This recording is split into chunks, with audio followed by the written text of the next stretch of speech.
to me today, you will laugh your head off. Okay. I was just relaxing. I saw the time. I was like, shit. I was like, 5 o'clock. Let me just quickly go and get my shower. While I was having the shower, because before that, I already made dinner for me, Isaac, and Ishmael. But my son was sleeping. You got me? So I thought, why having the shower? Let me put the chips on, my summer chips on. Put my summer chips on, run upstairs. I said, okay, let me moisturize my body. Forgot about the chips. Started smelling burning smell. I was like, shit, my summer chips is burning. No. Yeah. I was like, chips is burning. Went back again, change it, put in another plate, put more chips inside the thing. Then by the time I cleaned my body and got ready, that next chips burned again. I was like, oh my god. So I had to take that time lucky. And Ishmael, oh my god, it's one of those good fun, man. Ishmael come upstairs with the bowl because I left the chips on. I was like, you know what? I need to brush my hair, I need to do my makeup. I said Ishmael with the bowl. I was like, what are you doing with the bowl? I said, did Isaac put the chips inside the bowl? And he said, no, mommy, I did it.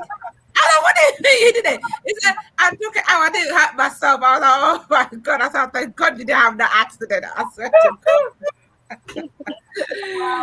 Yeah. I was, and then you called me Shannon, yeah. I can't talk right now. Wow. I need to get the makeup on and all those things. Yeah. I was freaking out, man. I was like, oh my God, I've said what time we're going to come on. And then now I'm the one running late. We made How are it. you guys? Fine. I'm still at work though. I'm fine. Oh, are you? I just took a break and just come. Somewhere. Okay, let's quickly do it then. Let me start introducing I'm ourselves. still at work. Say. Hi everybody. Good morning, good afternoon, good evening. Well, let me mute you guys because the noise is coming again. Let me mute you guys one sec.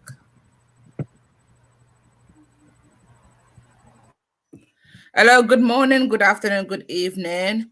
That's my special greeting to you all, no matter what part of the world you're at. My name is Hajo Kondeh and I'm based in London, United Kingdom. Okay, Shannon, I'm going to open the line for you. You can introduce yourself to the people. Okay. All right. Hi, everybody. Good afternoon, good morning, good night, whatever time of the day it is, wherever you are. Good day to you. All right. My name is Shannon, and I'm situated in the island of Trinidad. Well, it's a twin island state. It's Trinidad and Tobago, but I live in Trinidad. All right. And today we have a special, well, not a special, we have an interesting information packed show for you all today, and I hope you enjoy. I'll pass it on to Nikita or Mariama.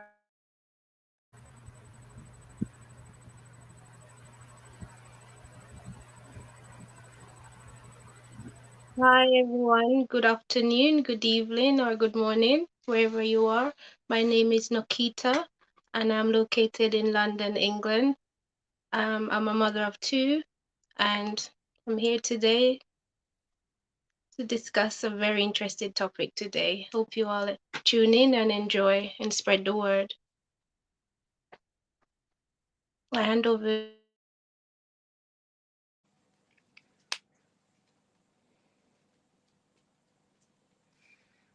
Hi Thank you. everyone.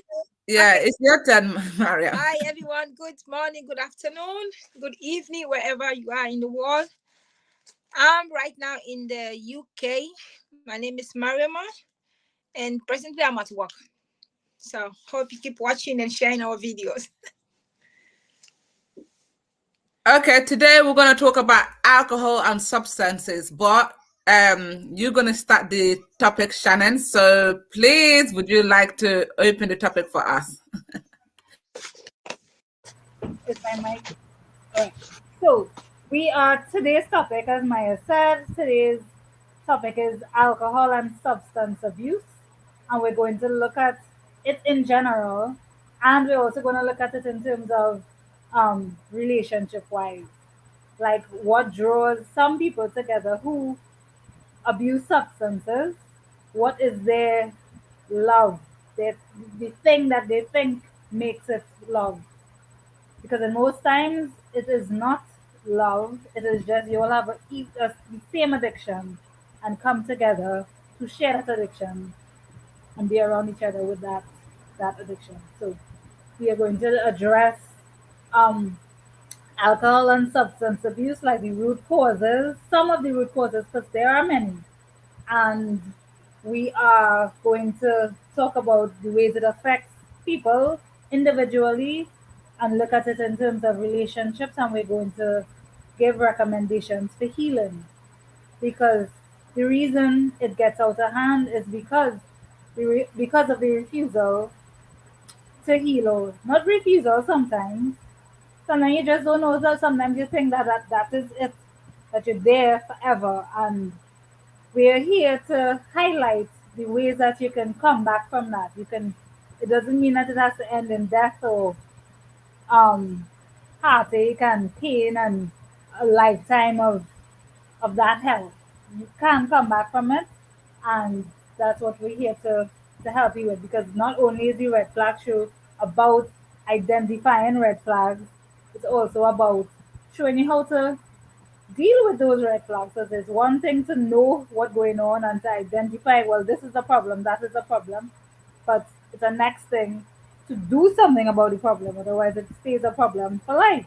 So we are here to talk about that today, and I will take it. I'll hand it over to Nikita because we split up the topic of alcohol and substance abuse into sections so that we can each bring our best, the best advice to you, um, in a step, in a staged way. So you can, not a stage, sorry, in an easy to follow way. So it's in steps. So like there are 4 steps, really and truly, and or 4 stages of this substance abuse.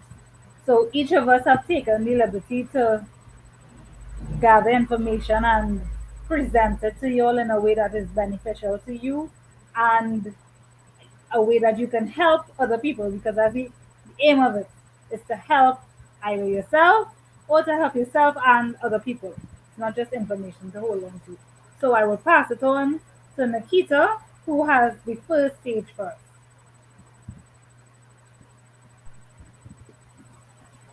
Thank you, Shannon. So my first, my area I'm going to be discussing is the root cause of alcohol and substances of drugs abuse. And it's in there are various theory that pose for what causes the addiction, like why people first use drugs or alcohol, such as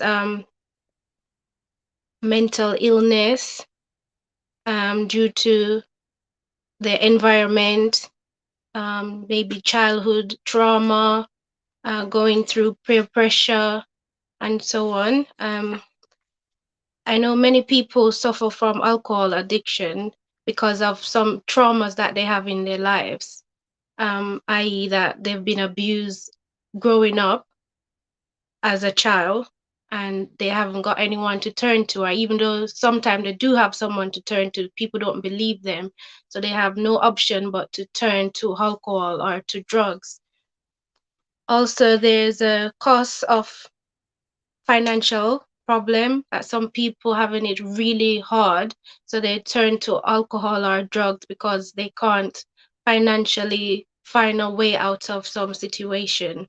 Some people might be going through divorce is another factor that might break up their marriage, or they're not able to handle the situation, so they turn to substance abuse. And again, they might lack of parental attention from some parents. So some people seeking that attention in the wrong way, and they turn to substance use, i.e., the parents not there for them, or they're not able to cope on their own, so they go and turn to alcohol or substance.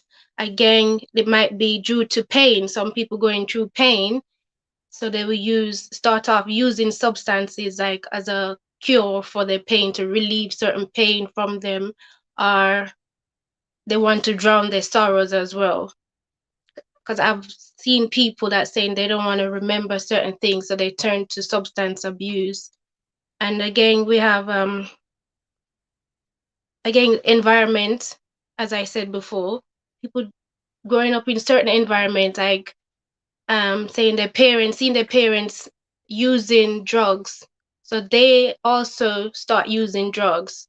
Or maybe their parents had them while they were pregnant, they were taking drugs, so it becomes part of the child system where they also grow up and start taking drugs and taking the wrong drugs, or maybe even taking medication. Some people are addicted to taking medication. That's a part of drugs abuse as well, where they can't live or cope without keep taking these pills every day. And some people suffer from sleep problem, so they will take drugs also to help them to relax. I know that's a sign also that many people use to take drugs. And going through all this turn a lot of people to take drugs. I know many people, they can fight their way out, but not everyone is that strong to come out of that situation. So this caused a lot of people to turn to substance abuse, which many people, they don't understand their situation and saying, why can't they just snap out of it? But due to their mind not strong enough, or being peer pressure, or being in the wrong environment, or someone in do you say inviting them in that environment as well. So it's not easy to say, oh, snap out of it. So these are some of the root cause of why people take substance. And yeah, these are some of the main ones. And now I hand over to Aja. I'll come back and say some more.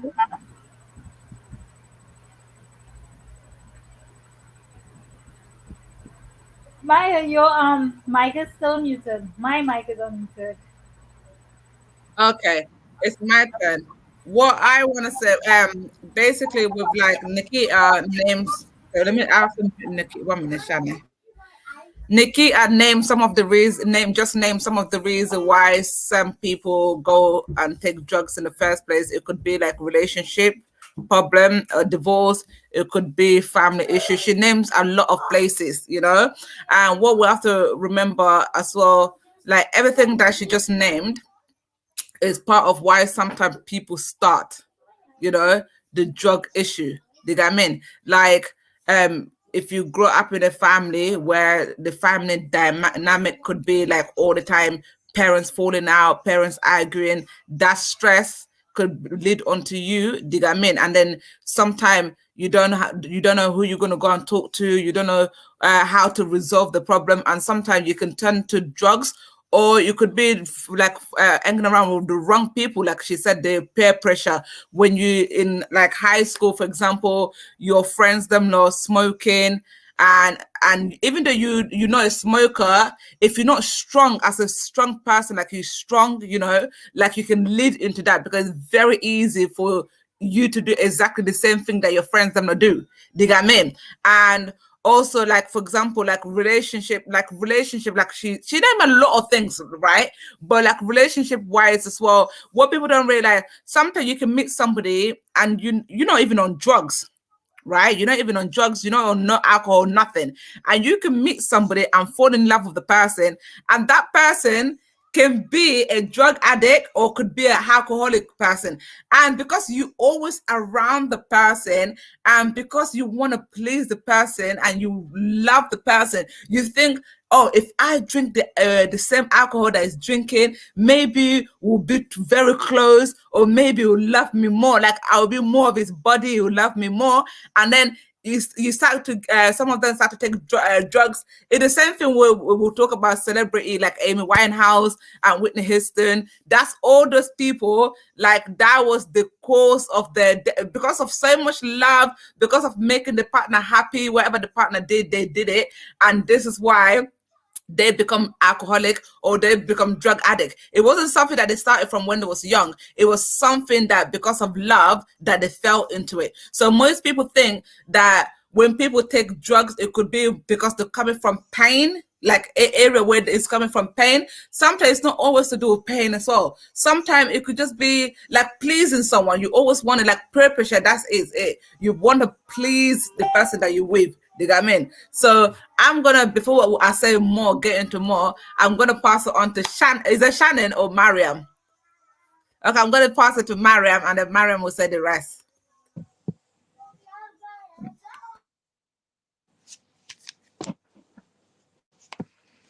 Hi everyone, okay?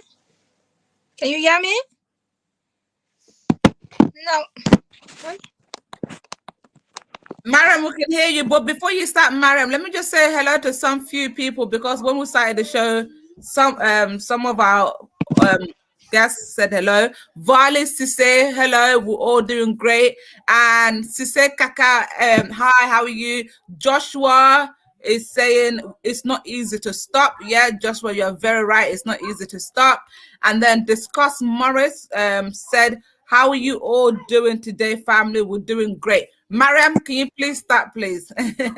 Okay, as my colleague just said from the beginning, I'm just going to the spirit and area. Let me say the point that where it's getting so worse, because when you start at stage 1, stage 2, stage 3, but when you get to that point where either you go for healing or you stay there and it's the end of your life. So that's the point I'm going to talk about right now. It's one of the most difficult parts, the part where you have no option, where you find yourself, you just taking in, you have no control over your habits, and you can stop it. Nobody can even talk to you. You want to just stay alone, because there's a point where they just stay indoor. When they start self-isolating from everybody, start running away from people, or maybe going around the people that take more drugs like them, maybe the people that smoke like them, the people that do the same thing. Like my colleague was saying, maybe when you get in relationship, you meet someone which is smoking and you want to get close to them.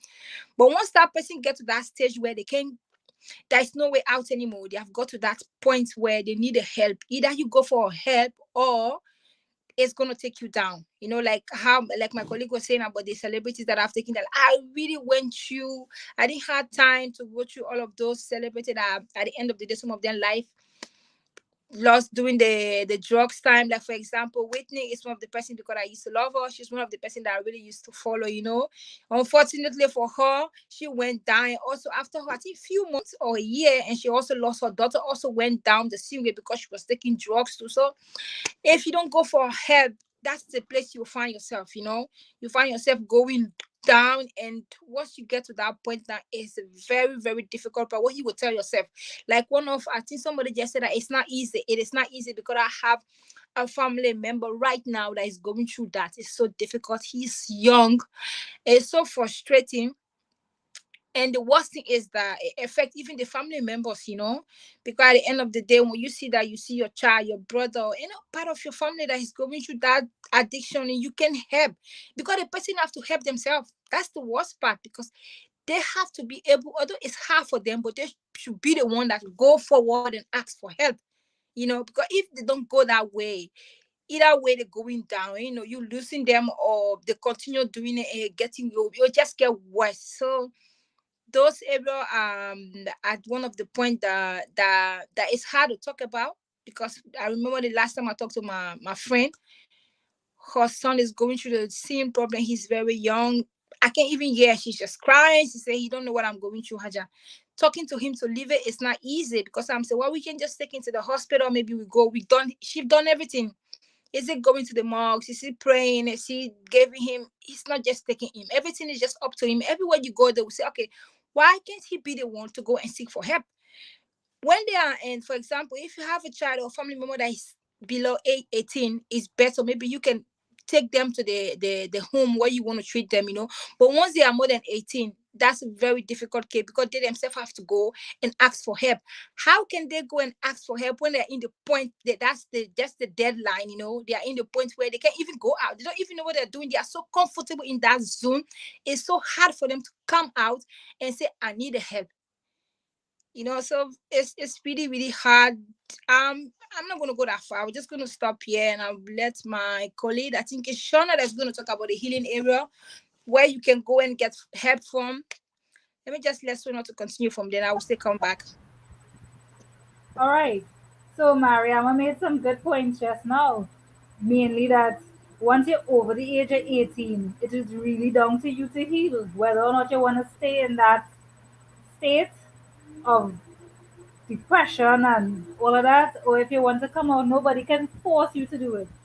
If you're under 18 and you somehow pick up a drug addiction, a drug problem, then your parents or your family members could drag you off to rehab and help you. But once you're big, you gotta do it for yourself.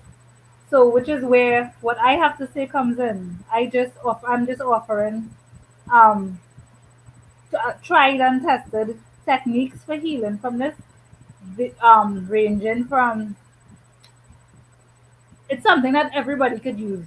You don't have to be a spiritual guru and kumbaya and you don't have to be that. You could be anybody and access any one of these um, therapies or treatments, or you can recommend it to anybody on any at any stage of their life, at any ability. Yeah, you can anyone can access it. All right. So I just wanna quickly read out a few of them. Well, read them out, but I'm not going to go too in depth because that could take whole day, and we don't have whole day. But we're gonna pull up. We're gonna put them up on the screen for you all to see, and we're gonna provide links because there are YouTube videos for you all to check out. There are diagrams for you to check out, and it you can you can access it easy. You can share that information. That's what we need you all to do. Share because there are a lot of people in this world that are hurting and in need of serious healing. And I'm telling you this information. I'm about to tell you this information based off of what I already went through. I have personal experience in alcohol and substance abuse.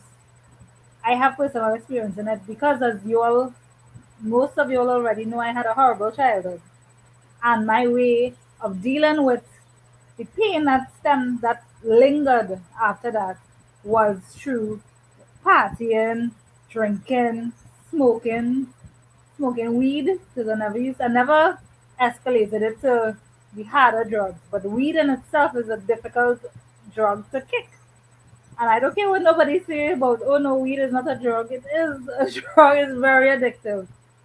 And yeah, it's a lot. And it takes a lot of willpower, a lot, because there's temptation everywhere, in radio, in music, in TV, your friends, because you have to literally drop your old life and assume a new one. Because all of the friends that you used to hang out with, you had to get rid of them, and you have to make your choices, either me or them. It's either me or this drug. So all right, so let me get to the let me get to the therapies. I used a couple of them. I'll tell you which ones worked best for me, because I was doing this at a point in my life where I had no money. That's another thing with addictions and substance abuse and alcohol abuse. Eventually, your money starts to disappear. So the things that you would like, I would have loved to go and sit down by a counselor or whatever, but that involved money. So I had to find ways, therapies that are effective and that I don't have to pay for, that I would do for myself. All right, so let me get to that. So the first therapy is counseling. Counseling comes in various forms. You can get counseling from, if you are religious, because a lot of people aren't. If you're religious and you go to church or a mosque or whatever is your religious affiliation, you can, a lot of churches and I believe mosques and other religions, they have um, counseling counseling institutions built in within it, or they have means of have allowing its congregate members of its congregation to come in and talk to them. So some people may seek out the help of a priest, an imam, um, or whatever, whoever is the head of your religious organization. You can seek them out and let them know that you're having a hard time in life and you need somebody to talk to.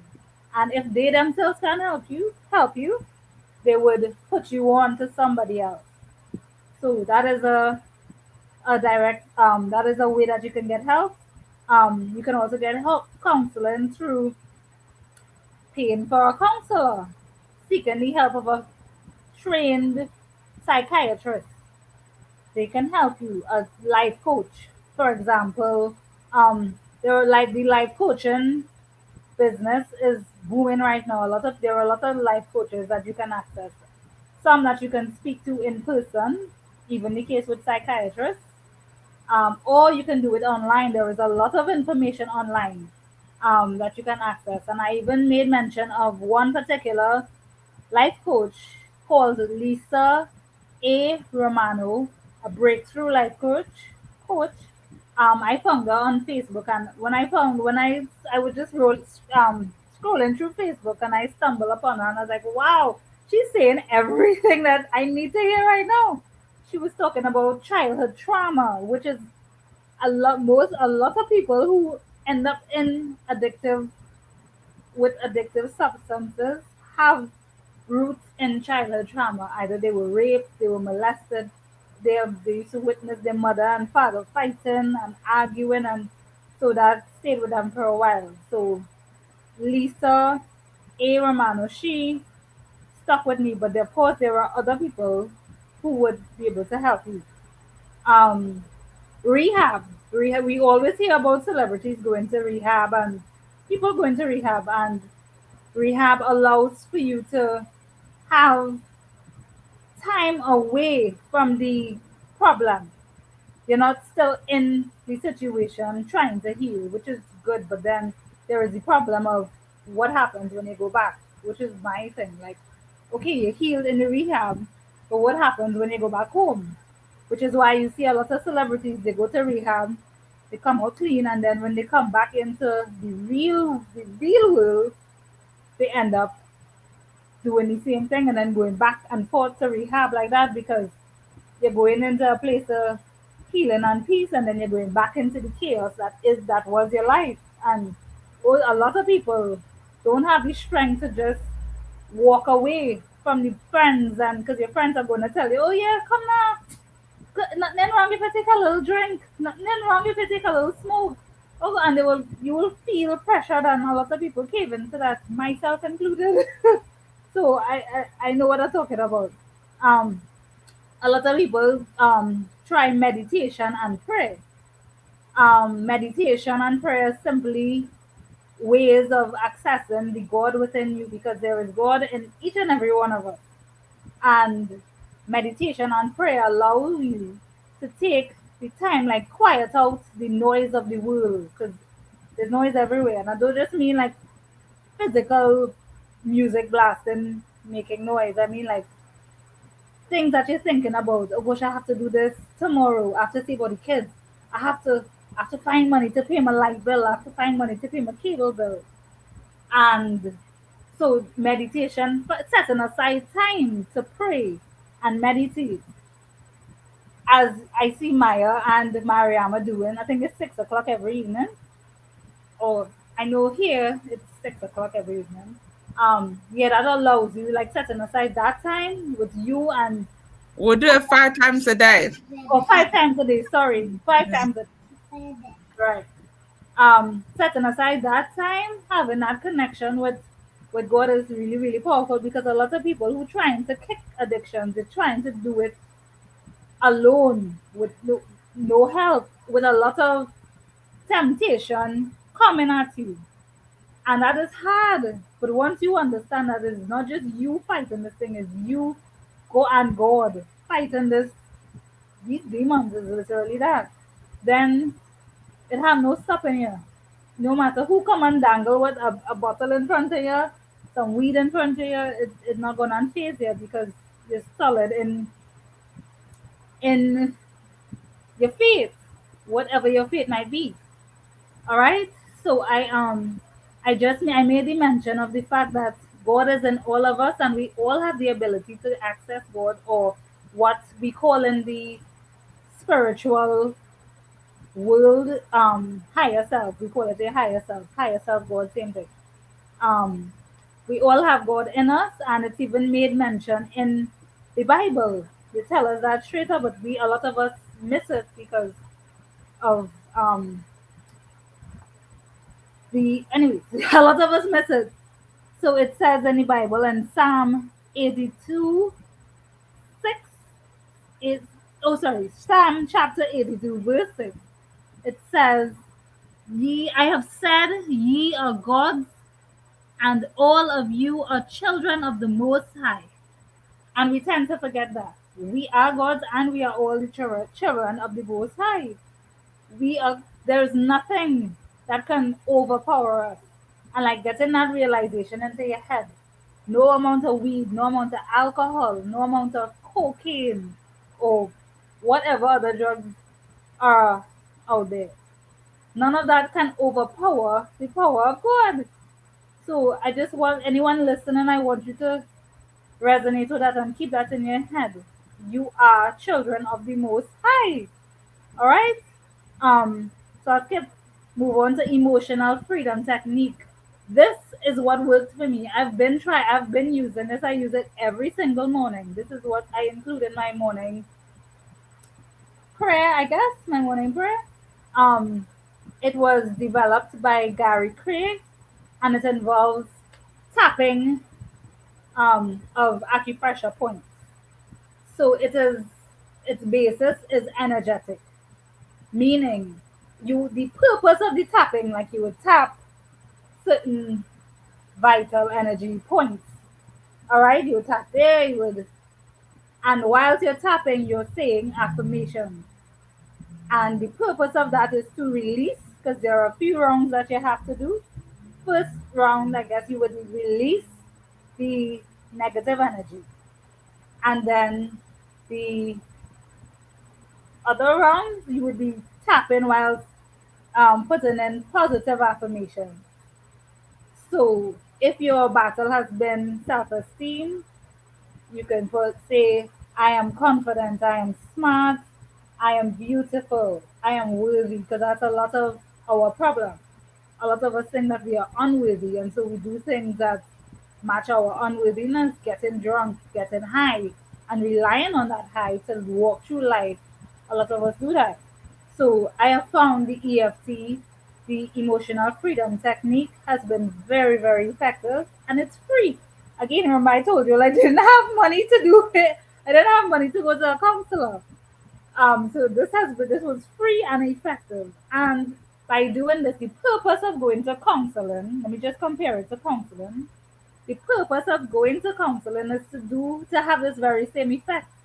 You talk about your pain, you talk about your troubles, and the purpose is to let it go eventually. But counseling could take years. You could spend thousands of dollars behind counseling and may or may not truly recover. But with EFT, you are in control of when and how many times a day. You can do it a few times a day if you want. And it goes directly to the source, and you're getting rid of that toxic energy and putting in new positive energy. And it has worked wonders for me. I will stand and swear by this.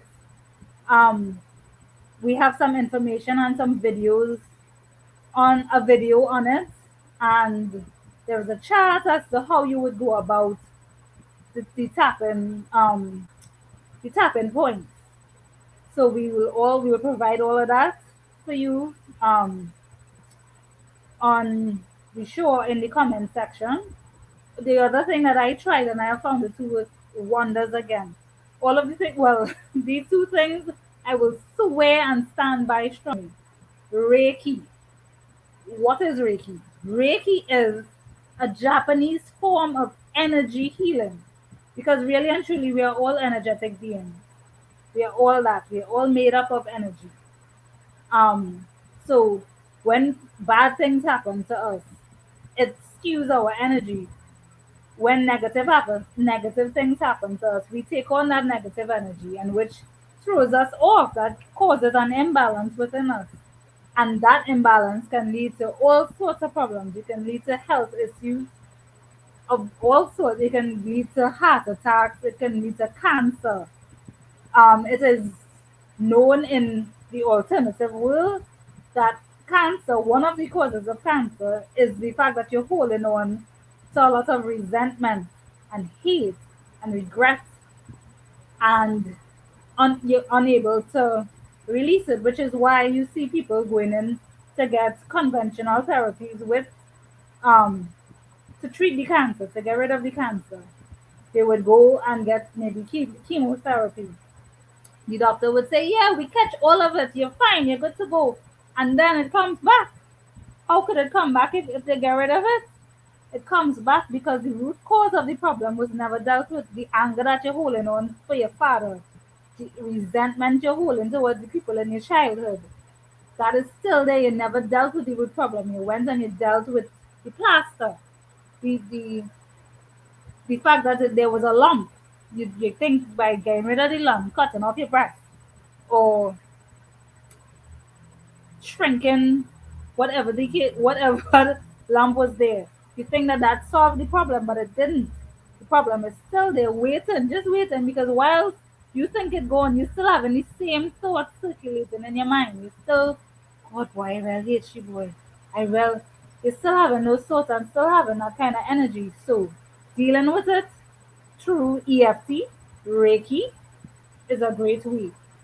So there is a video that we put up here on Reiki.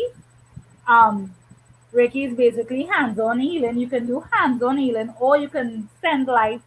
It's light healing.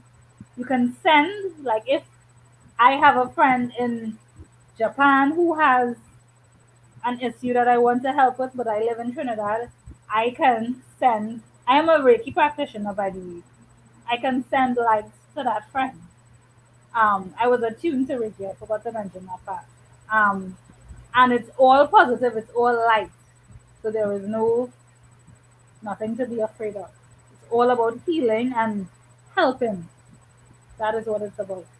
Again, like I said, we'll put up um, some information, a video on it. It basically is accessing universal energy or God energy, literally, and healing yourself, putting your hands on whatever part of your body, if you're doing it for yourself, and sending that Reiki through you. Or if you're helping out somebody, you can put your hands on them and help them through that.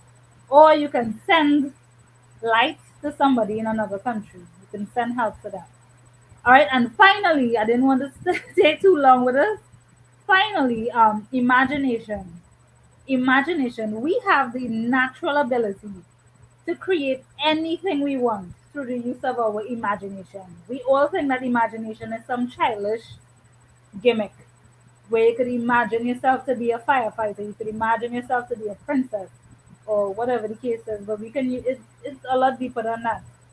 Um, you can imagine yourself into great health. You can imagine yourself into despair and depression and sickness. It's all up to you.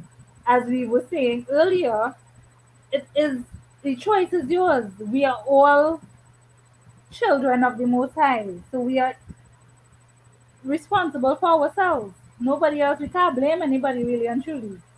And with imagination, you practice taking responsibility for yourself. I mean, with Reiki and EFT, you literally you take control of yourself. You take control of your health. You don't leave it up to somebody to heal you, which could never work because you alone know exactly what's wrong with you. You alone know exactly how to what is best for you. All right. So as I said, imagination. You can imagine yourself into to being happy in this. You can imagine yourself into being out of over this substance abuse, whether it is cocaine, marijuana, whatever it is. You can imagine yourself away from that and living, sorry, a happy life, a life of prosperity, a life of your children happy, your family happy.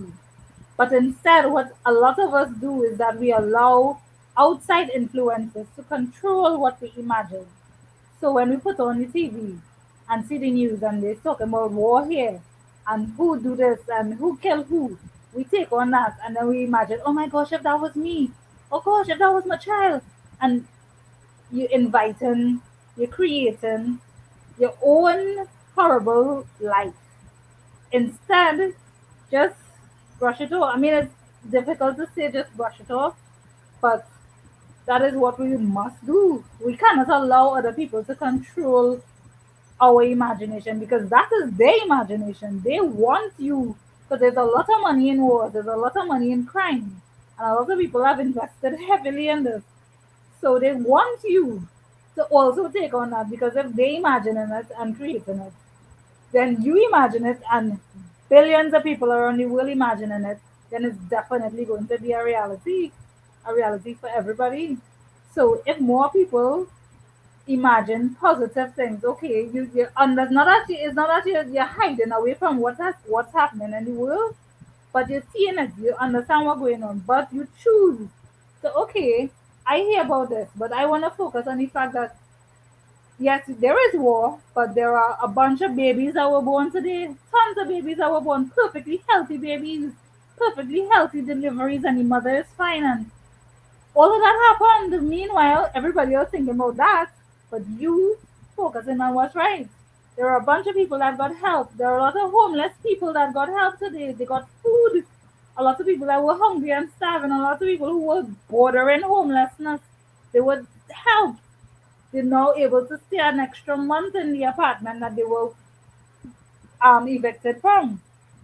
They like those things, focusing on those things, using your imagination for those things instead of oh my god, but it could end up this way. You are creating the very same thing that you don't want to happen by doing that. So I would just stop there because that was the last. There may be other healing techniques, but I don't know of them. I just told you about ones that I've heard of and ones that I do for myself. Um, I will pass you on to Maya now. Thank you so much, Shannon, for everything that you just said. Obviously, you done your research very, very well because you came up with some good point. And what we fail to realize, some people saw when they're in pain, when people are in pain and they turn to drugs and alcohol to block the pain. You get me? Because they think by drinking, by smoking, they're going to forget about the pain that they're going through and it's going to block the pain that they're going through. What they don't realize is after they finish smoking, after they finish drinking, they come into reality. When that drugs is out of their body, when that alcohol is out of the body, they come into reality where some of them will feel guilty and then they'll drink more again and then they'll smoke more again just to, again, block that pain. And then they become in denial. This is the thing. It gets to a point where when they smoke, they drink, they're natural, but they get so used to it. The bodies start adapting to it. The body wants it. The body crave it. It's just like if you feed your body sweet, sweet, sweet all the time, and then one day somebody tell you all of a sudden you've been feeding your body 247 sweet stuff, and then somebody come and tell you one day, oh Haja, you eat too much sweet. You're gonna be in denial. You're gonna be like, what are you talking about? Get out my face. I don't eat too much sweet. You can even lie and be like, no, I only have like one packet every week. But you know yourself that you're having more than one packet a week. Do you get what I mean? It's the same thing with drugs and alcoholic people. Like, they're in so much denial. Like, when you say to them that you're alcoholic or you drug addict, they will argue with you. They'll be like, no, I'm not. And half of the time, it's sometimes better not to even argue with them because they become aggressive. They become agitated. Do you get what I mean? Because you are telling, because it's like they're in so much in denial. They don't think that that's happening to them. So when you're telling them the truth, it's that they become more angry with you. They're thinking like, are you trying to, they become paranoid, like you disrespect them, you don't know nothing, you just creating lies. Do you get what I mean? And that paranoia is always there, that paranoia. So it's something that make it hard for them to not to do it. Do you get me? Because if somebody's in denial and somebody's paranoid, are you gonna try to explain it to that person what you're doing is wrong? Do you get what I mean? Because they're in denial in the first place. Like, because you have to, like, in life, like what Sister Mariam was saying, about her friend's son, it's like anybody, if you want to fix anything in life, you have to be honest. Say, you know what? I'm part of the problem. Anything in life, take the first thing first for change, for any change to happen. Hey, Masama Ishmael out. For any change to happen, it's about accepting the truth, be honest, and the part that you took in, be honest to say, okay, this was the part I took in. But alcoholic and drug abuser, they don't even know. Like, it's like you're talking to a blank wall. Like, they don't know that the drug addict, they don't know that the alcoholic. So even if you try to explain it, 1 minute, guys, my kid, man.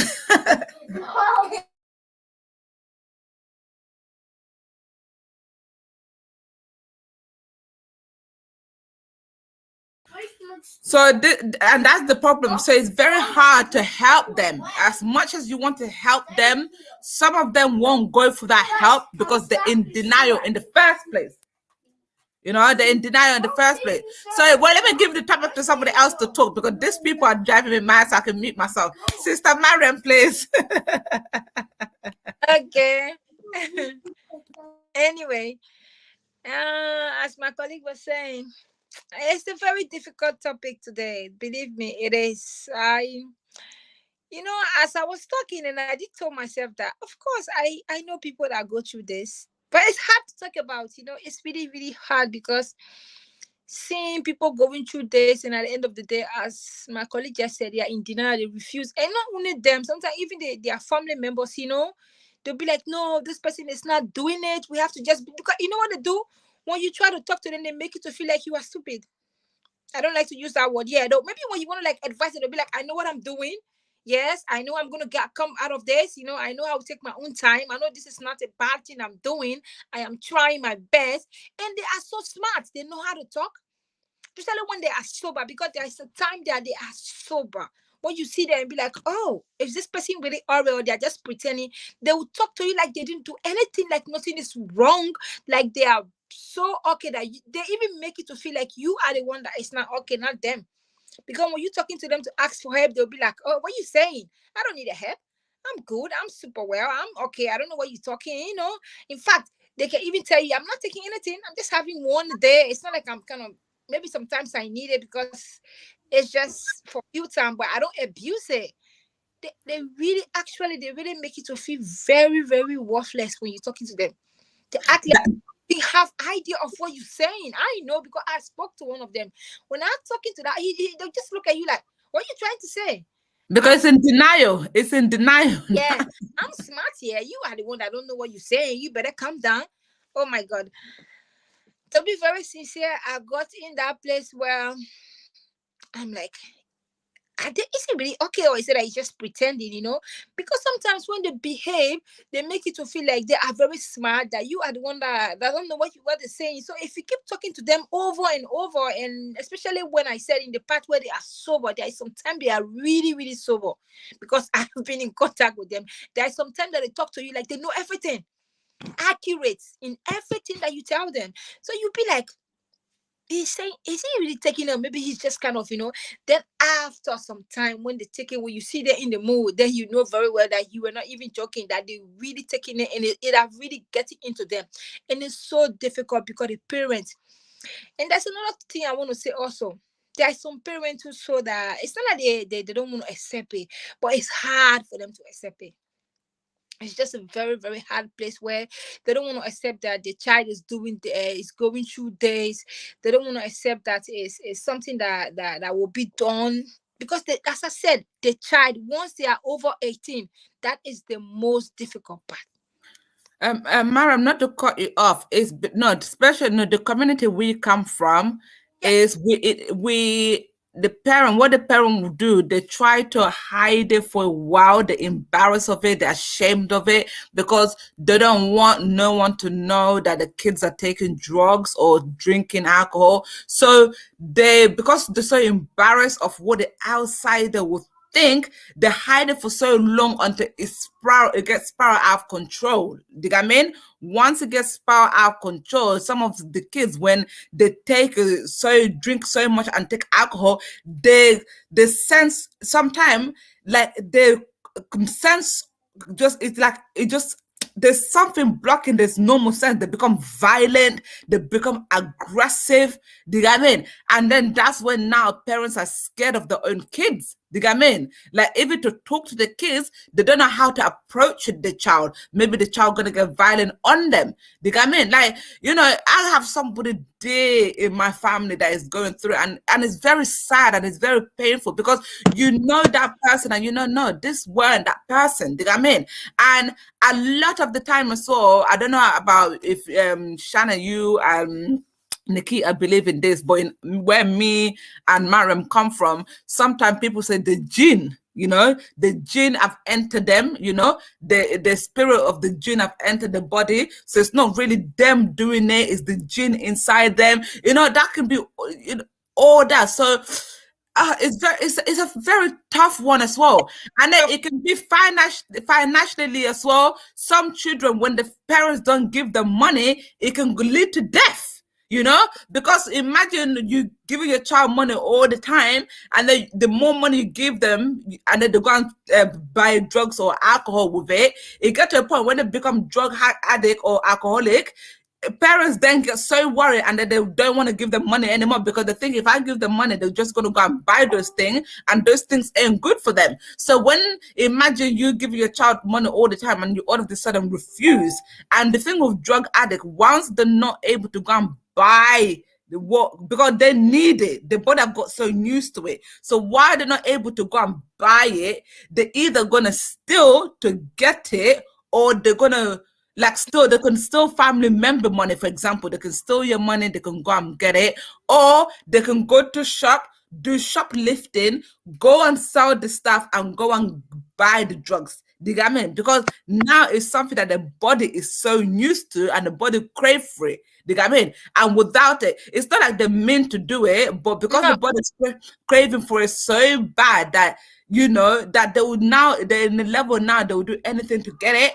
And it's a thing where we have to, the community we're in, we need to be more openly with our kids. Do you get what I mean? And we need to stop also, we need to encourage our kids, but because I feel like the Black community, our community, we don't encourage our kids that enough. We put pressure on our kids. Like, sometimes if our kids are gone to school, okay, let's say some friends are educated, some people are educated academically, some people are educated in sports, some people are fixing things. We all have different things where we're good at. Do you get what I mean? In God, people start naturally. You get what I mean? Everybody has got something in them that they're very good at. It could be art, it could be running, it could be football, it could be anything, but we all got our natural talent. You get what I mean? But a lot of parents, what we do, which is wrong, we like to compare our children a lot with other people's children, and then our kids start to feel like they're not good enough.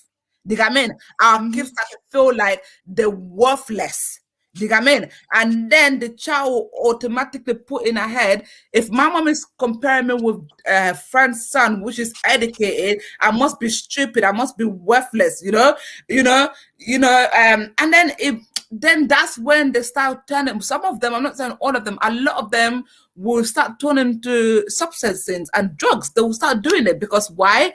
Because the parents who's supposed to love them, who's supposed to encourage them, who's supposed to be there for them, who's supposed to be the biggest fan, is the one that is even letting them down, saying that you're nothing, you're not going to be nothing in this world, you're useless, like, why would God even give me a daughter like this, or even a child like this? So imagine you putting that into the child head 247. Of course, when that child grow up, that child is going to think it's a failure. And number one, even if that child is having a problem anywhere else, it ain't going to be able to be comfortable enough or confident enough to come and sit down and speak to the same parents that said there was a failure in the first place. They're going to bottle it up. And once they bottle it up, it's like this is where the drugs thing get involved. They mix with the wrong crowd. Then they start to drink, smoke, just to block that pain of years of your own parents telling you ain't gonna be nothing in life, you ain't gonna be nobody.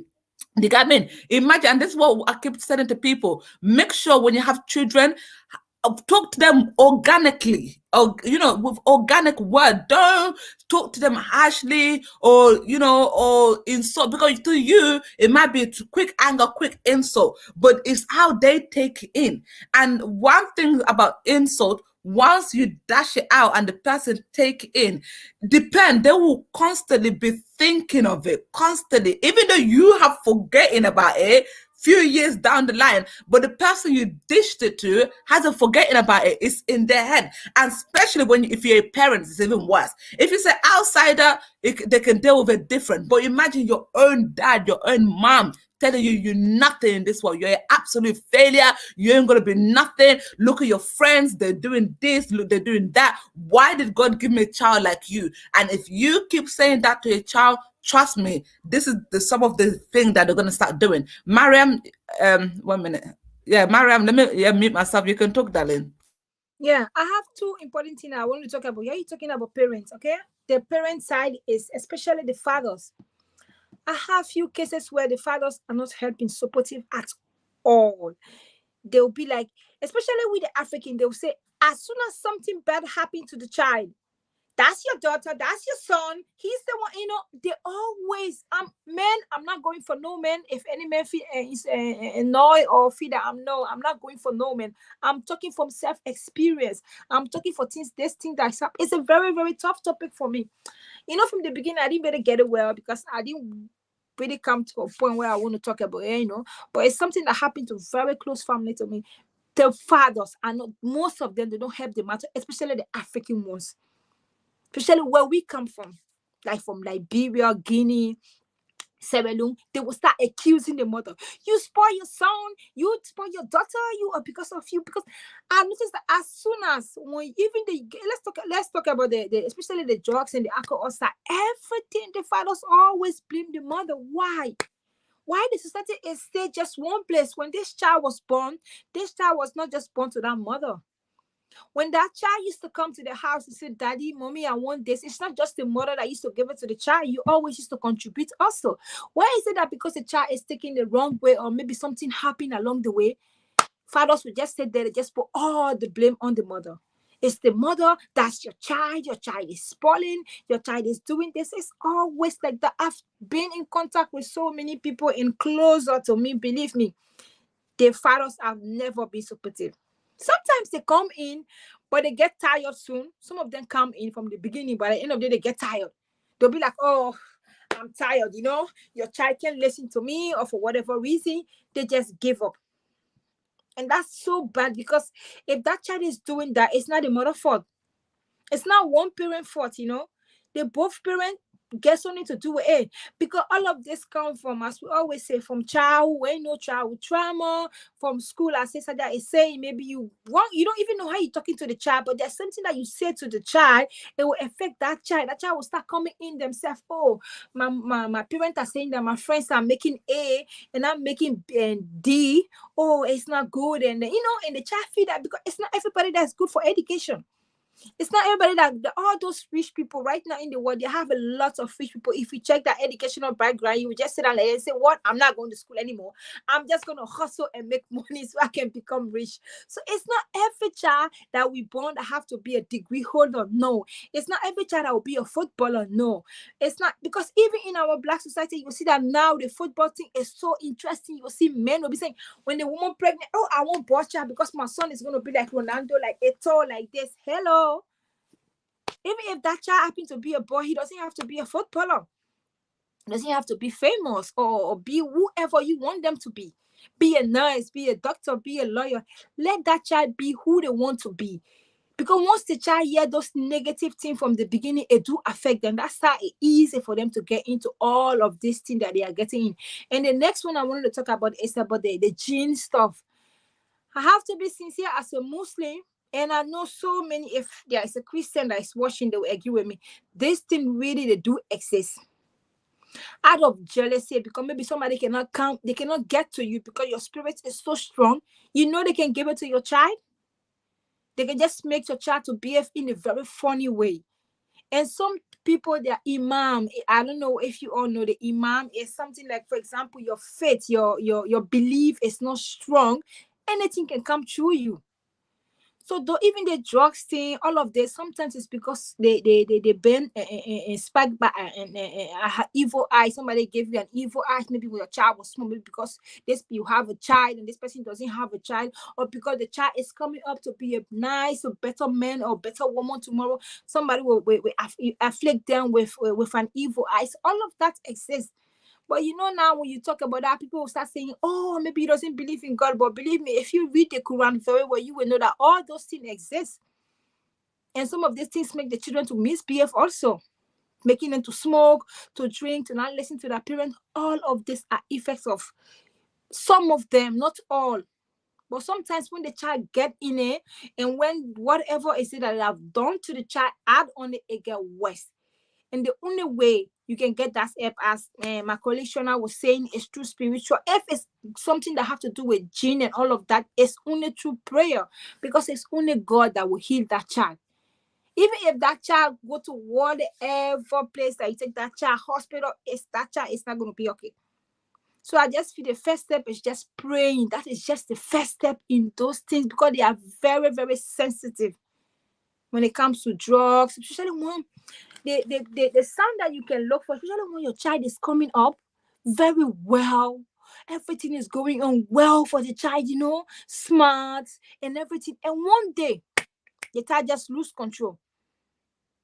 There where you're supposed to go right away, and if you are a Muslim, you run to the mosque, you get that on your knee and start praying for your child right away. The child that just grew up with no effect, because some children can just be coming up, they can be doing well in school, respectful, they are just everything that every mother would wish to have a child like them. And one day maybe the child will be like 13, 14, 15. Wow, that child just changed, and everybody get confused. What happened to this girl? He's so good, she's so a good girl, she's like this, she's like that. Or what happened to this boy? Believe me, that thing have to do with an evil eyes. It have to do with something that have happened to the child, that somebody have afflicted the child with. Those things exist.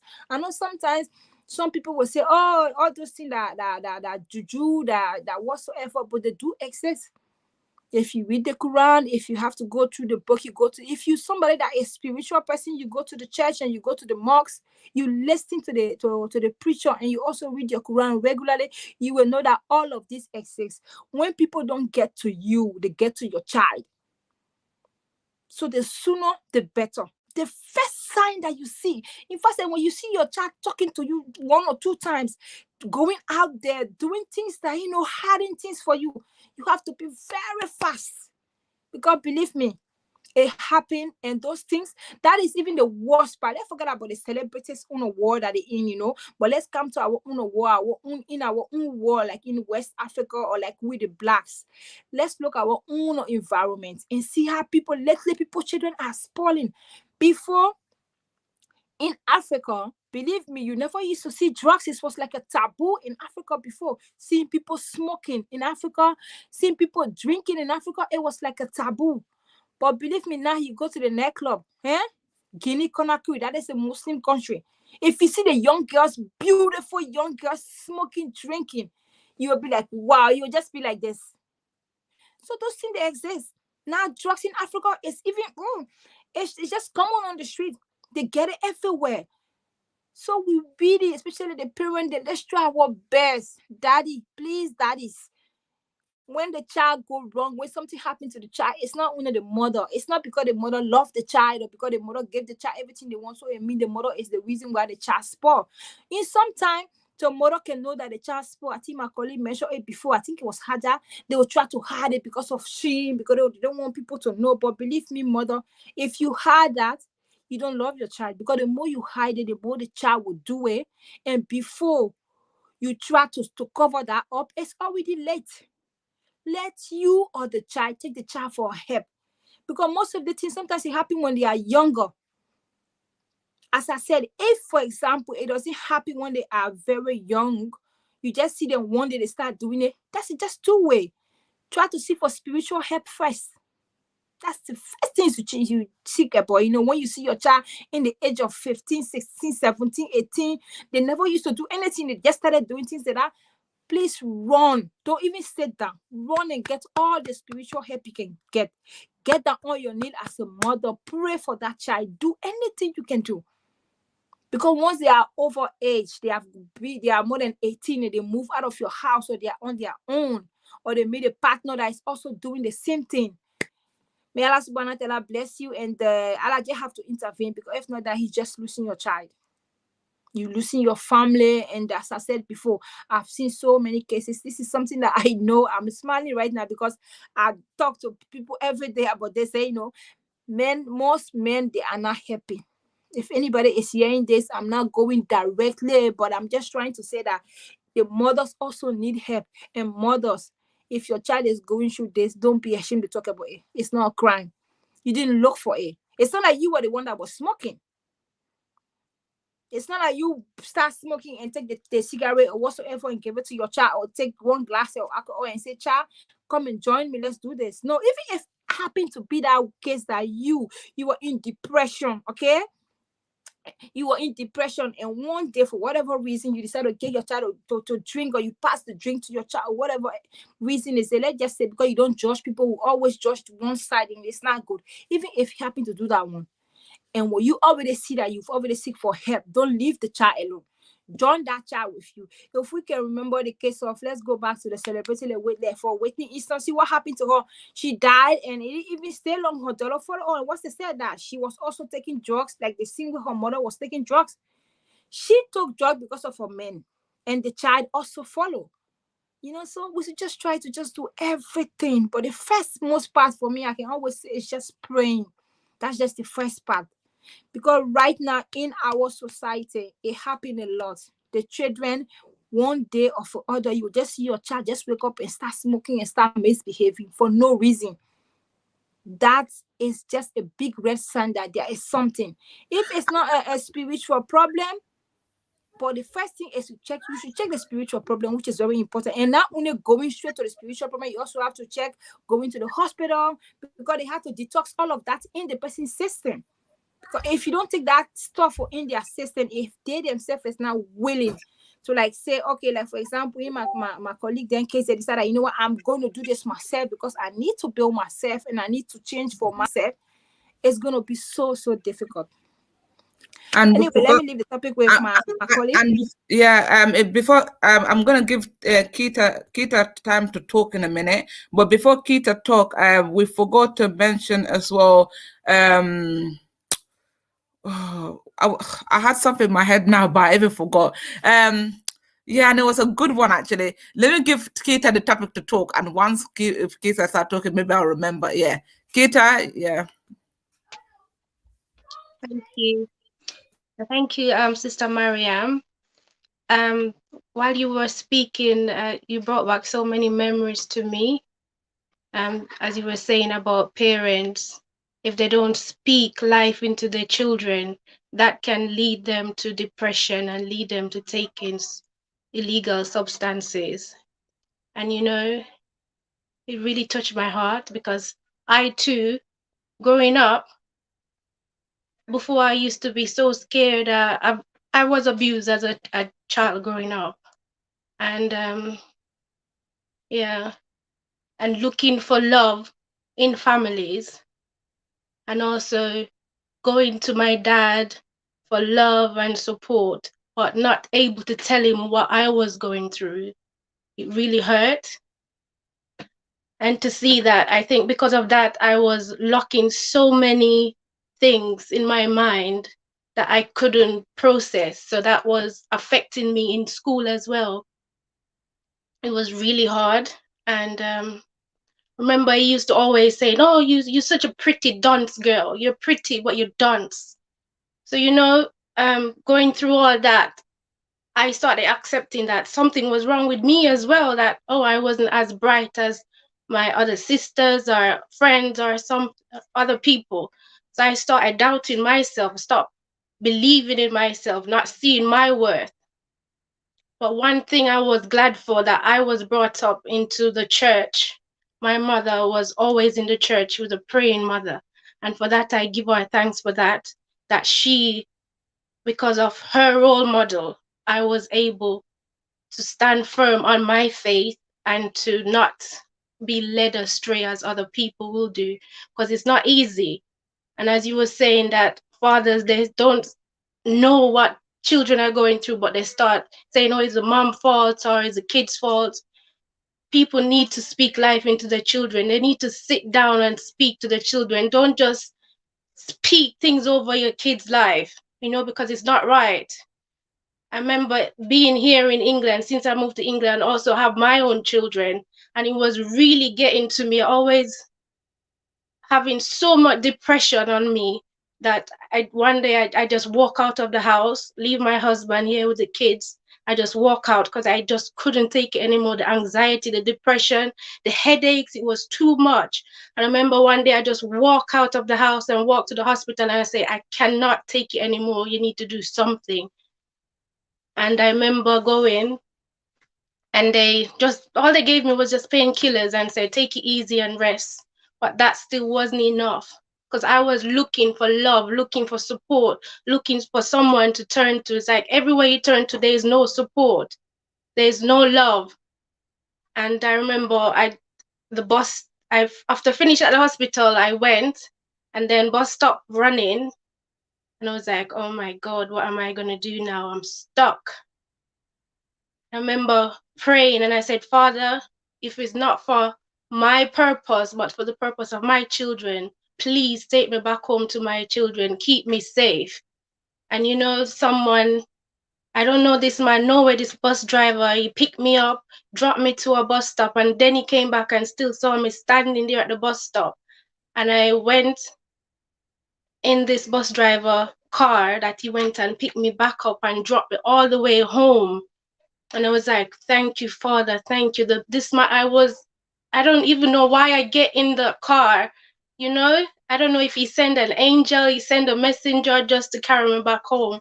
And still I carry on with this depression, this anxiety. And I remember one day I sat in my room and I said, Father, if you're really there, if I'm really your child, you need to speak into my life, make a change in my life. And that day, he made a change in my life. I stopped listening to what people say, looking for love outside, looking for support from other people outside. And I picked myself up, and I went and I called my GP and I said, I need help. And he recommended me to a telephone number, and which I called up a counselor, and I started attending counseling. And since then, I started getting healing in myself, because I didn't want my kids to see the role model of me going down, for them to accept that and thinking that's okay to live like that.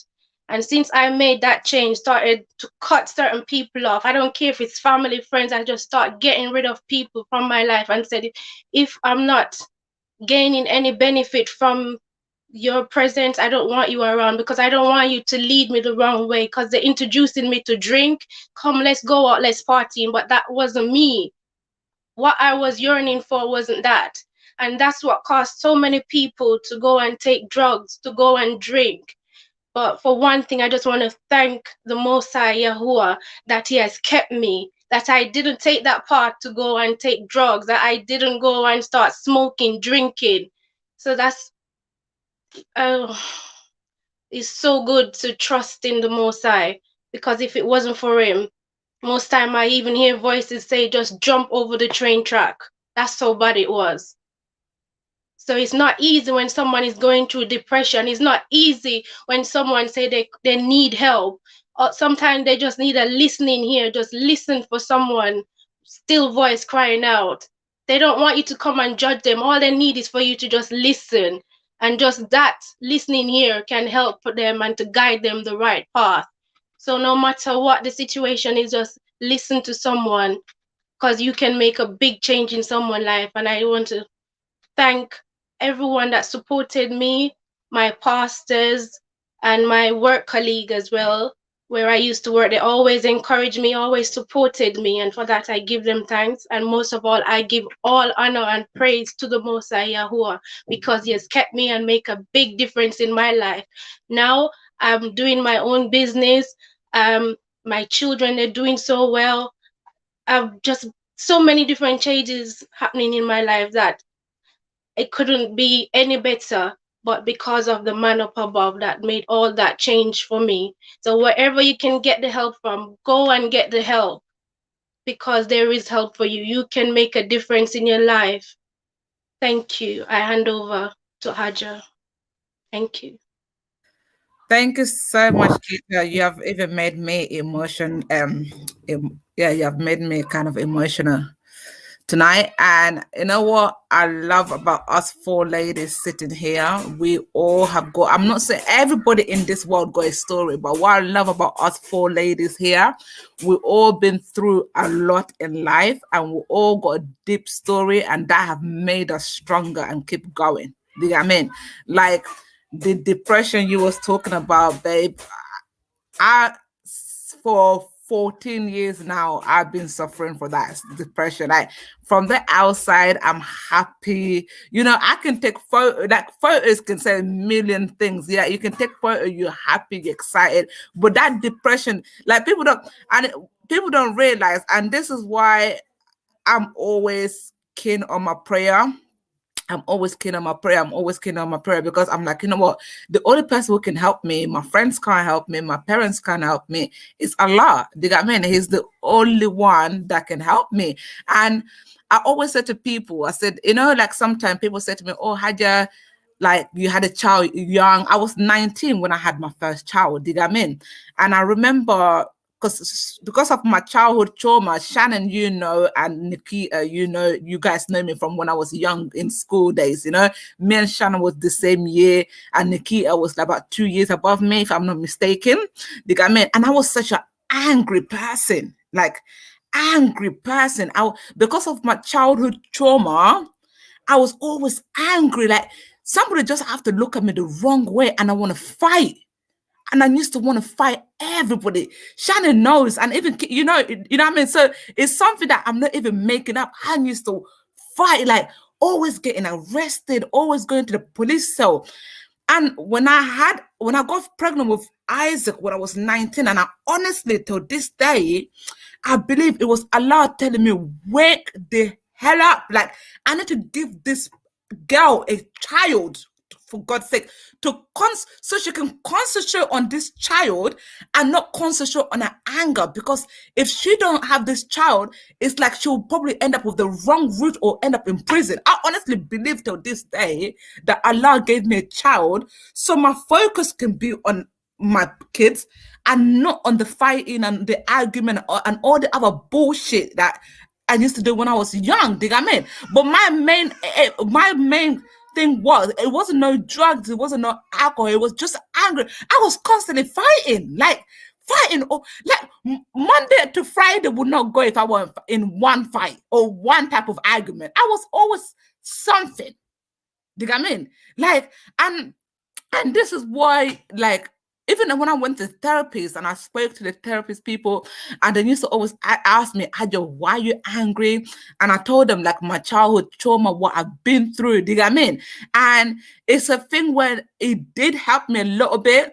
And even now, I still get angry once in a while. But what, like, with me, because my anger have turned into me talking loud, and especially when I get agitated, I get loud, and people, it come across as somebody aggressive, like, why are you so angry, you know? But it's because I'm trying to control the fighting part, where I'm like, you know what, I don't want to lash out, because I know if I touch somebody, social services are going to get involved and my kids are going to get taken away from me. So because I've already put that in my head, like, I don't have to touch the person, but I can literally express myself without touching the person. And this is what people don't realize. Pain can make people do a lot of things. You know, pain, like this word pain, like, and people have to realize, even if you see somebody smiling, somebody happy, don't think that everything is all right with the person, you know, because some people are really good at covering up. Like I remember my GP, because I've been suffering from depression for like 14 years. My GP said my depression is one of the dangerous one that exists. Why? Because my GP, you don't see it. My depression, you don't see. If you see me, you don't see it in me. Do you get what I mean? And my GP, they said it. They said, Hajo, your depression is the deadly one. Because why? There's some people that look depressed. You can see them and they look depressed. You can see them the way of life and know there's something not right. You know what I mean? Either in the kids' behavior, either their action, you know, there's something not right. But if you see me like everything look cool. I can interact with people. Do you get what I mean?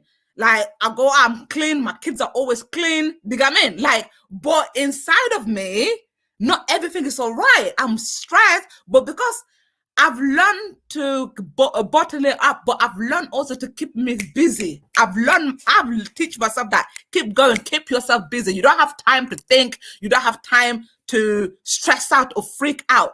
Just take your mind off by keeping yourself busy. Do you get what I mean? But not everybody have that strength. And this is why certain people lead into suicide. You know, because it got to a point where they cannot handle it anymore. And in this life, we should just be nice. Like, we don't know what people are going through. And I love the fact that us four ladies on this platform, honestly, we all got our own little demon inside of us, you know, that we're dealing with. But at the same time, we here with advising people to say, you know what, there's hope. Don't ever give up. And nobody in this world is perfect. None of us is perfect. Do you get what I mean? But never ever give up, and you know, always believe in God, because trust me, one day God will make it all right. Do you get what I mean? And with me, my prayer is let my kids grow up, let them become somebody good in society. Because once I see that, I will know, even with the depression that I had, I created kids that was able to help the society. They got me, and for me, that's achievement, you know, because I don't want my depression to be so bad that I teach my kids the wrong way of life, and that they also grow up and that they become a part of the problem because I put my depression on them. They become depressed themselves. I don't want that. So I always try anything as possible, even if it means reading the Quran on my phone or listening to Mufti or any Islamic stuff. Or sometimes, even if I don't want to go on that side of Islamic stuff, sometimes I can play a little bit of my country music. Even dancing, like it's take away from my, you know, people see me that, oh, she's always dancing. Yes, I always dance because I'm trying to forget about my stress right now. I'm trying to make myself happy. Do you get what I mean? Like, but people don't realize that. Leave people to do what they're doing to make them happy, for God's sake. Because a lot of the time, people are doing things to make them happy, and there'll be somebody from out there that will just judge them. Do you get what I mean? Judge them. They don't know them. Like, people are dealing with the demon, for God's sake. Just, you know, let's be nice in life. Let's just learn to leave people alone and be nice, you know. And we have gone on for 1 hour 22 minutes now. So please, ladies, what is the advice that we can give to the people, since we talk about this today? Starting with Shannon, can you give your last advice before you go? All right. First, I want to say hi to Amara S. Kamara. Yes, you're right. Personal storytelling is important, and I'm happy that we each had the opportunity to talk about our pain and talk about our triumph over the pains that we face and the trials that we face. It could have gone taken a left instead of taking a right, and we went left. Sorry, we went right. We took a right instead of a left. So I'm happy, and I applaud everybody on here.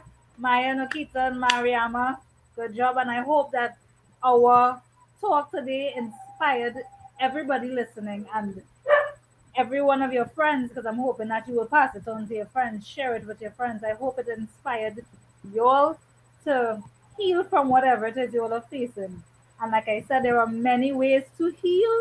There isn't one path. You can find um, the best technique, the best therapy for you that suits your needs, that suits your pocket. Because a lot of us do not have the money to spend thousands of dollars on a counselor. If you do, then great. If you don't, then there are other ways. You can try different ways.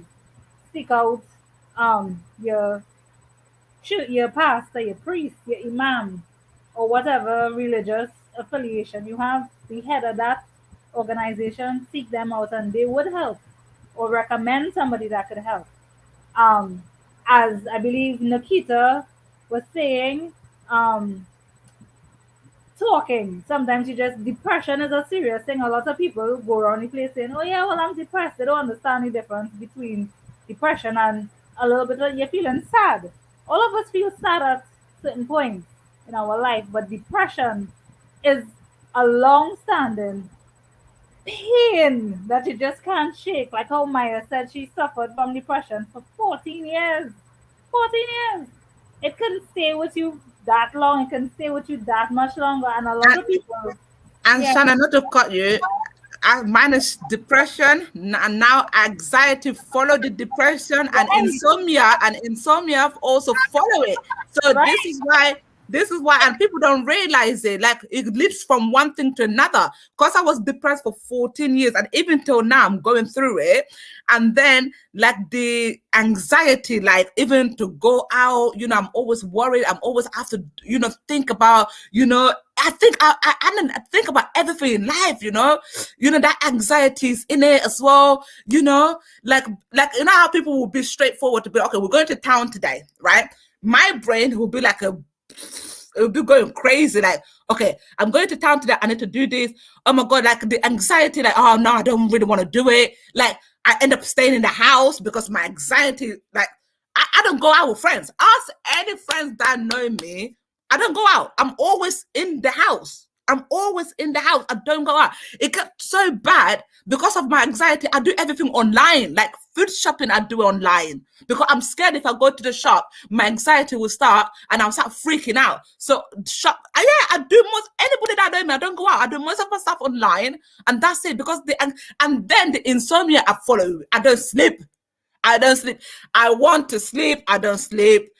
I try playing the Quran.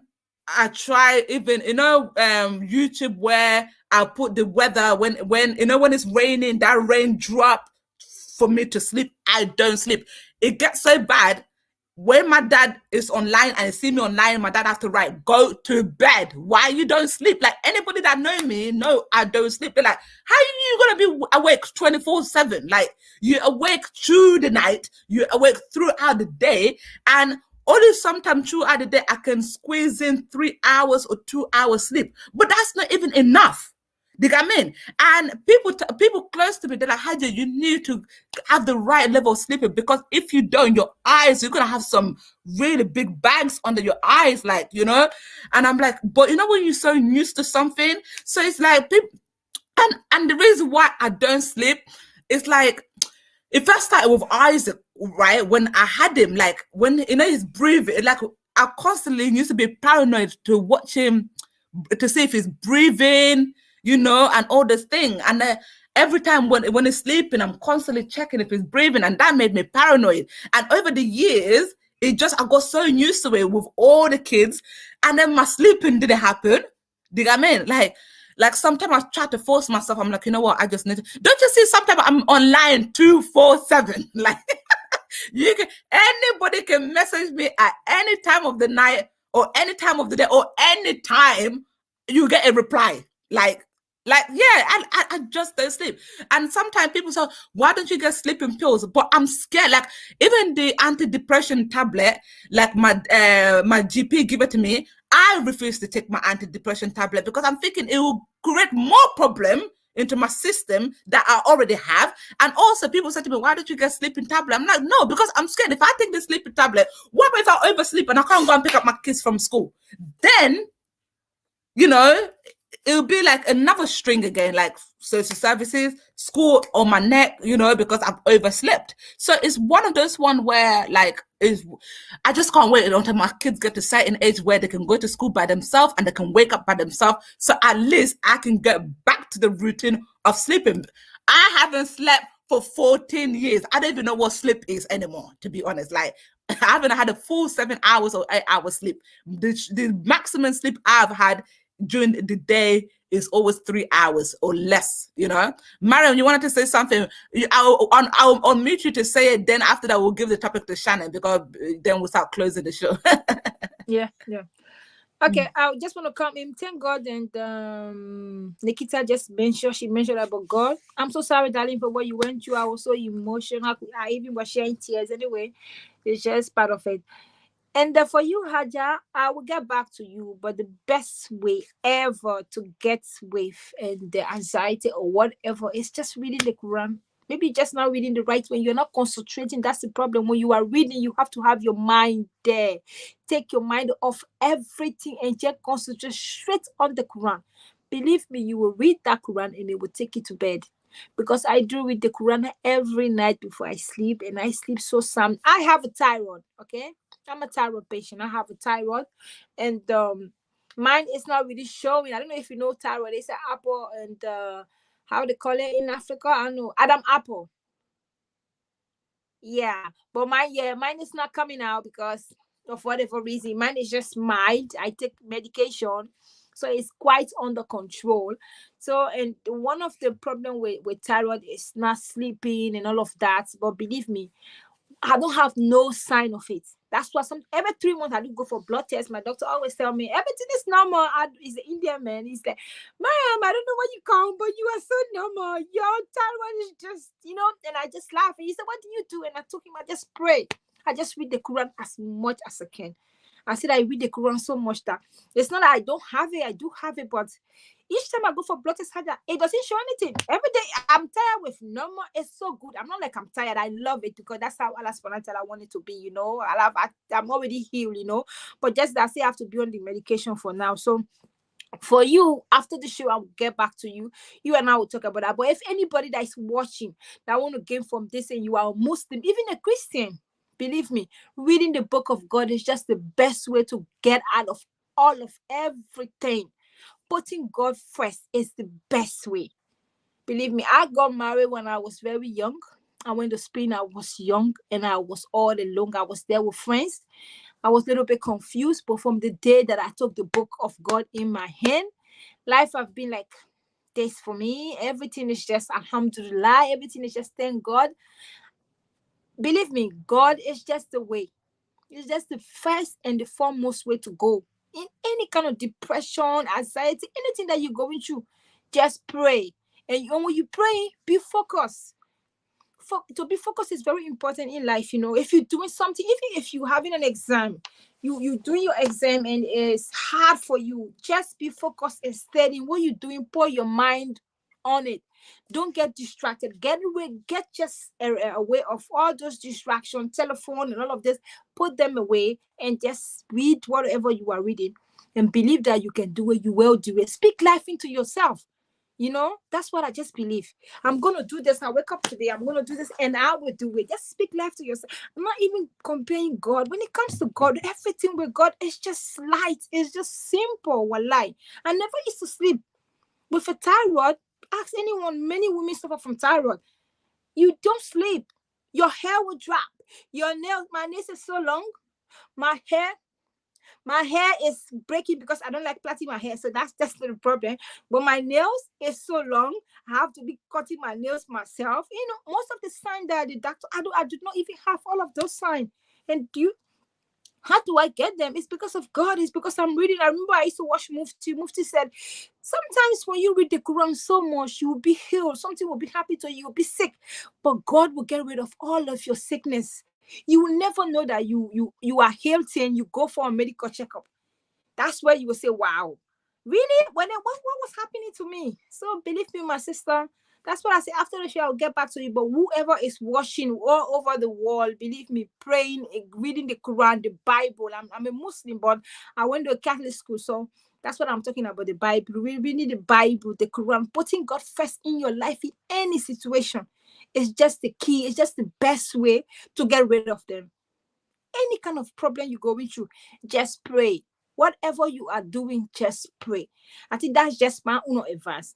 For everything, drugs, your children, yourself, you're going through depression, you're lonely, family. Believe me, it's just praying. I also, when I was coming up, I never really had my family that much because I've been going from one mission to another. All the missions I've been through, I don't know. I don't even know that. I can even check that. They've been going from one mission to another. But hey, so when I was coming up, I found myself that I had a kind of urge of just being with my family. I just want to be with my family. I just want to, up to now I stayed there, but a few months ago, for whatever reason, it just gone away. Right now, I'm just myself, my daughter. That's it, and that's how I wanted to be. Till the day God bring me somebody else, like a man that will that will join our family. But you alone, with whosoever you have, your child, your husband. Sometimes we don't need big family. Even family can be a part. Sometimes God just want you to be alone, because that is how that purpose that He have for you, He's going to show it to you. Because maybe when you have too much of attention, you'll be distracted. So what God really want you to do, you can't even see it. Maybe it'll just be right in front of you. You'll be like, maybe this glass, this cup of glass. He want you to be drinking the water every morning. But because you have so many drinks on the table, you will be distracted. So it's sometimes when you see yourself that you try to be among people, you want to go among friends, so you want to be going out, you see that you feel tired and you don't feel like, my dear, especially when you are a spiritual person, just sit down. Even when you are not a spiritual person, because they said, when God loves us, He loves us. You pray, you are raw, you are prostitute, you are whoever you are, God just loves you because He is God. That's the same way as our mother. That's why they say from the love of our mother, God, the first love is God. The second is our mother. When our mother, you can be whosoever you are, your mother will still love you. So no matter what you do in this world, just put God first, and I believe that is the first step. After that, God is going to show you how you will get help. Whether you need to go to a hospital, you need to talk to somebody. Of course, it's good. That's why God make us both.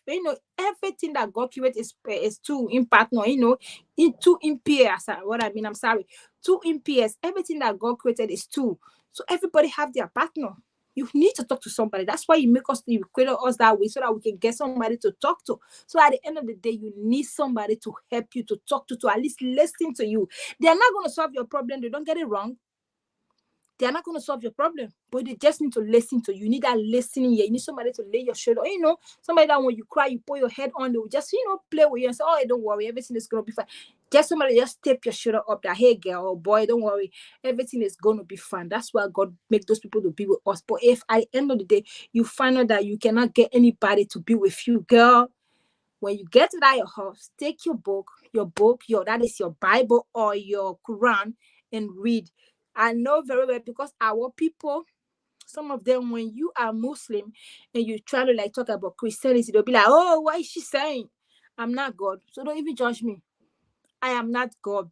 Everybody have their way of worshiping. Okay? The only two way I know is the Christianity, because I went to Catholic school, and also I'm a Muslim. And that is how I have been. So I'm not going to change it. So please, if you are listening and you see me talking about read your Bible, it doesn't mean that I'm telling you to read your Bible. But if you are a Christian, definitely is the Bible you're going to read. So if you are a Muslim, you read your Quran. That's what I mean. Because sometimes you have to be very careful with the people watching. People will be like, oh, what she's saying? She's wearing hijab. She's a Muslim and she's telling somebody to read the Bible. Right away, they want to put comment, but please, I'm saying this because I just feel the best way is God, truth God. God is just the only way we have for every kind of sickness, depression, whatever is it that you're going through. Just put God first, and everything will work out well for you. Thank you for watching. Thank you so much, Mariam, for your the advice you just gave. Shannon, you was in the middle of giving your advice. If you can please finish it. When you finish, then Keita will give advice, and then we'll shut down the show. All right, I'm going to make it fast because I know that we have been here for almost 2 hours. All right, so my advice is that we all, through whatever is the best means of healing for you, healing is important. And we all been through something in our life. Some people were affected more greatly or more severely than others, but we all have healing to do, I believe. Um, and I think that a healed society is a healthy society. And the reason why our society is so unhealthy and why we're seeing so much wars and so much hatred, is because we're not healed. There's no way you can do wickedness to another person. There's no way you can do unjust things to another person if you are healed and healthy.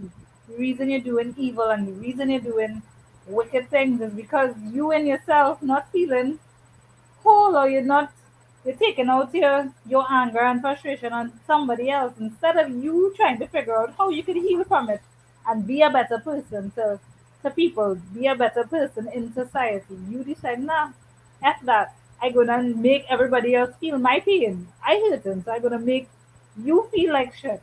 I'm gonna make you. I'm gonna raise hell literally because you're feeling a certain way, and that's what we see and going on in the world.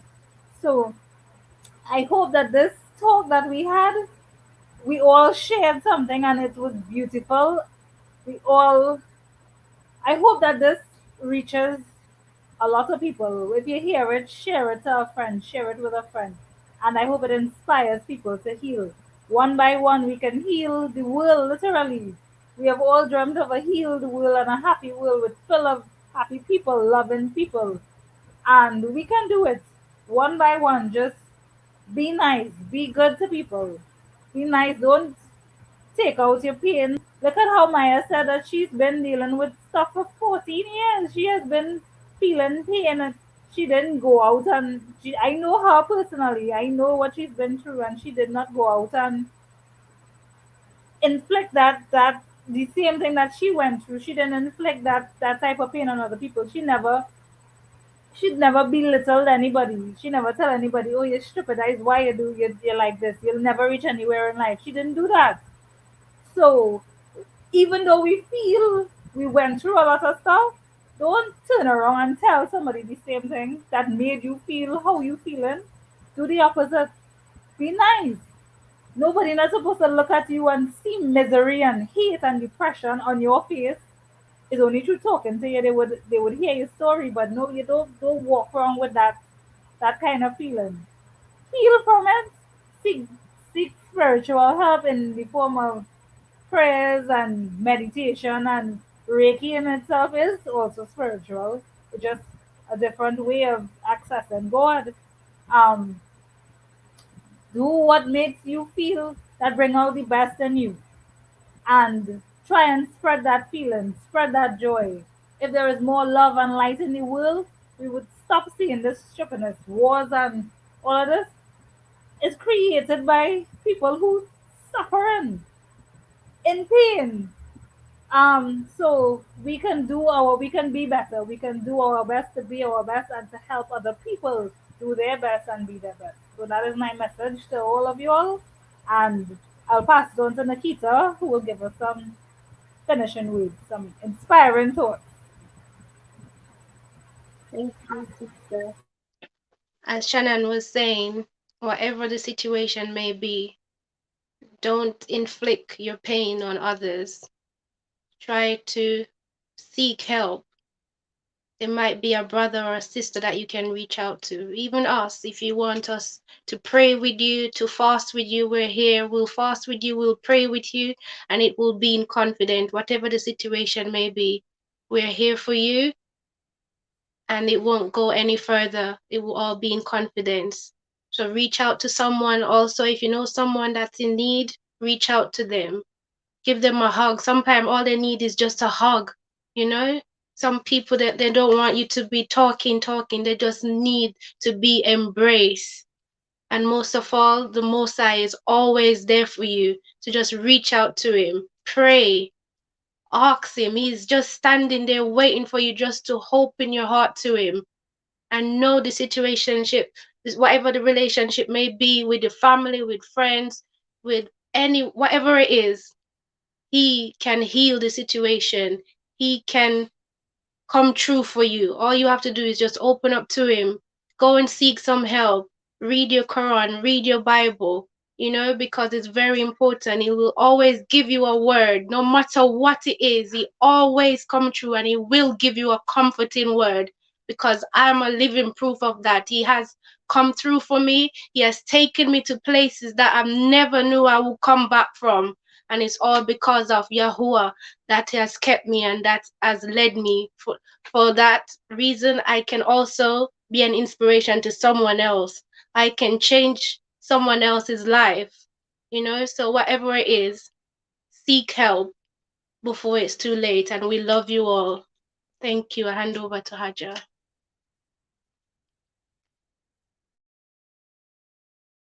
Thank you, Nikita. Thank you, Shannon. Thank you, Sister Mariam. And Dips, I know you came late. Thank you so much for your comment. And all the people that come in, Amra, Big Brother or Uncle Amra S. Kamara. Thank you. He said, what an intelligent lady, very outspoken and outspoken at nature. Thank you so much. What we have to realize, this is my last word that I will say to people. Please, any of your loved ones that is suffering from any drugs and alcohol abuse, the three words that for me that I think that will make them believe in themselves. Like, for example, you saying that I love you, I believe in you, and everything will be okay one day, inshallah, or everything will be okay one day by the grace of God. Those three words, you give them hope. You know, it's a small word that you might think it might not be nothing, but it's a major thing. By telling somebody I love you and I believe in you, some people, that's what they've been craving all their life, and they haven't got that. Do you get what I mean? You know, and one day it will all be okay, you know, like that's it, the need. And like Nikita said, and a hug, you know, please, let's stop judging people, because once we judge them, we're adding on to the extra pain that they're feeling, you know, and they don't need that, you know. If you cannot help someone, it's better to just leave them alone in peace, rather than you saying some hurtful stuff that will add on to their pain. Like some people will be like, you think you're the only one that's suffering in this world. Everybody's suffering too. They don't need to hear that. Because people are always quick to even say those words. You're not the only one suffering. There's many people out there suffering. Yes, there's many people out there suffering. But right now, he's suffering. Say something nice. Maybe it's that nice word that you're going to say that will give that person a hope to even change that moment. Because you have said, I love you and I believe in you and there's hope you will change. I'm here for you. That's it. The person can go for healing. But the more we talk negative and the people is already going through their stuff, it's going to create more problem. So you know what? In this world, you know, life is too short. We all here as a trial. We're all going to die and leave this world. And before we go, let's be a better person in this planet. Even when we go, let people be able to say, you know what? I once know a girl called Shannon or Hajja or Mariam or Nikita. There was such a, you know, and, you know, people that know you, they were such a nice person. What a lovely person that we're going to miss, you know? Like she was so caring. No, oh, yeah, thank God that, you know, Cow have left this world. Like she was such an evil person. You know, let's do better. Let's be loving people, you know, and people that is going through pain and heartache, you know, there's help out there. Please don't feel like you're alone. You there's no one there to help you. There's help out there. You can reach out for help and you get the help. You know, don't suffer in silence, please, you know. And like Nikita said, we're here if anybody want to talk to us. And Sister Mariam want to add some before we close the show. Thank you to everybody that came to watch us today. We really appreciate it. Please continue to share, comment on our video. We love you all. But before we go, Sister Mariam want to just drop something, then we'll cut off the show. Yeah, I just want to drop something which I just remembered, okay? And there was this chapter I was reading in the Quran. I can't really remember because I was looking at it now. I want you all to know before we came, there is this promise that God made to every one of us that we are going to be tested. But he never said the way we're going to be tested. You know, so you always know that when you get to that situation, it might be your test. People are tested through financial, some are tested through their health, some through depression, anxiety, anything, difficulty. Sometimes when you go through, when you are going through, maybe it's your test that you're going through. So don't just give up that, oh, I'm find myself in this situation, I cannot get a help. No, it might be the test that God you just want to know who you're going to run to. Because definitely when you run to him, he's going to solve it. He just want to test you. So don't give up. As my colleague said, all cases and, you know, just assuring somebody that I'm there for you is so, so important. And, you know, so don't ever forget that everything that we go through, it didn't just happen because randomly, because it happened to you. It happened because maybe it might be your own way of God testing you. So that is my message. As my colleague said, share, listen to this, and please try to spread this message. I hope everybody will hear, and all those that are watching, don't forget to share. See you next week. Love Thank you you. all. Love you Love you all. all. Love you Love all. you. Mwah, mwah, mwah. Kiss, kiss. Bye Bye. bye. Night, night, Thank you. ladies. Bye-bye. See you next week Saturday. Bye, Peace. darling. Our audience will love you. Love Peace. you all. Bye. Bye. Bye.